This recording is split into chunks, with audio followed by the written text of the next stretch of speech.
Hi friends, വൈകുന്നേരത്ത് നടക്കാനിറങ്ങിയപ്പോൾ കണ്ടൊരു കാഴ്ച ഞാൻ നിങ്ങളെ കാണിക്കാം. മലകളെ തമ്മിൽ ബന്ധിപ്പിച്ചിട്ടുള്ള ഒരു ബ്രിഡ്ജുകളെ ഞാൻ നിങ്ങളെ എൻ്റെ വീഡിയോയിലൂടെ കാണിച്ചായിരുന്നു. അതുപോലെ തന്നെ ഇവിടുത്തെ ആൾക്കാർ യാത്രയ്ക്ക് ഉപയോഗിക്കുന്നൊരു യാത്രാ മാർഗ്ഗമാണ് ഈ കാണുന്നത്. ഗംഗാ നദിയുടെ മുകളിൽ കൂടെ വലിയ കമ്പികളും ഇരുമ്പ് കഷ്ണങ്ങളും കൊണ്ടുള്ള തൊട്ടിൽ പോലുള്ള ഒരു ഭാഗം അവരുണ്ടാക്കി വെച്ചിട്ട് അതിനകത്തിരുന്നാണ് അവർ യാത്ര ചെയ്യുന്നത്. നല്ല കട്ടിയുള്ള ബലമുള്ള കമ്പികളും കയറുകളും ആയതുകൊണ്ട് തന്നെ നിഷ്പ്രയാസം അവർക്ക് യാത്ര ചെയ്യാൻ കഴിയും. കൊച്ചു പിള്ളേർ മുതൽ വലിയ ആൾക്കാർ വരെ ഈ ഒരു സൈഡിൽ നിന്ന് വേറൊരു സൈഡിലോട്ട് പോകാൻ ഉപയോഗിക്കുന്നൊരു യാത്രാ മാർഗ്ഗമാണിത്. ഞാൻ ഇതുപോലെ പല സ്ഥലങ്ങളിലും കണ്ടായിരുന്നു. പക്ഷേ നമുക്ക് കാണുമ്പോൾ ഭയമായിരിക്കും.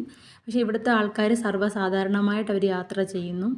അവർക്ക് ആവശ്യമുള്ള സാധനങ്ങളെല്ലാം ഈ മാർഗ്ഗത്തിലൂടെയാണ് അവർ ഇവിടെ നിന്ന് അപ്പുറത്തെ കരയിലോട്ട് കൊണ്ടുപോകുന്നത്.